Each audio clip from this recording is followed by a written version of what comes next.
Natuwa na sana ako na may presidente tayo na Bisaya.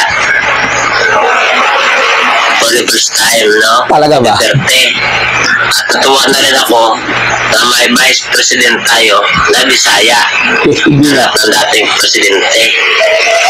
Kaso lang, nahiya naman ako sa pinagagawa nila. Palpak.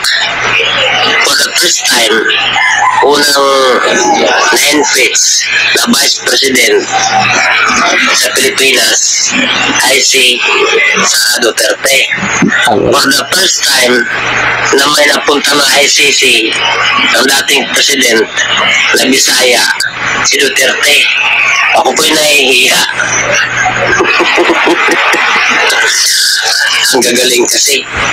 Mga sinungaling. At gusto lang manira. Kasi gahaman sa posisyon, magutom at ganit sa posisyon. Kaya gusto nilang maging hari sa Pilipinas. Talaga ba? Ano? Maging hari sa Pilipinas? Kailan ba naging hari? Tanga, presidente ang meron tayo, hindi hari. O kita mo kung sino-sino ngaling dito. Mga insan, ganitong tao, paniniwalaan nyo, mas nakakahiya talaga na magkaroon ng mga kapwa Bisaya na ganito ang pag-uugali at isa ring traidor sa kanyang kapwa Bisaya. Anong gaman sa kapangyarihan? Baka nakakalimutan mo, pinakiusapan yan, natandiman si Marcos Jr. na puon mo. Diba? Ayaw nga sana ni Tatay Digong Duterte. Kaso pumayag na rin si VP Sara Duterte.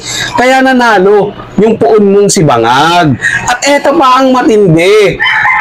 Sino ba ang nagpadala kay Tatay Digong Duterte doon sa Dahig Netherland?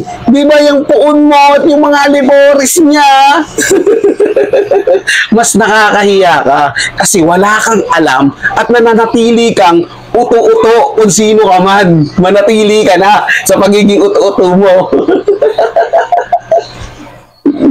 May masabi lang talaga kayo at mapanira eh.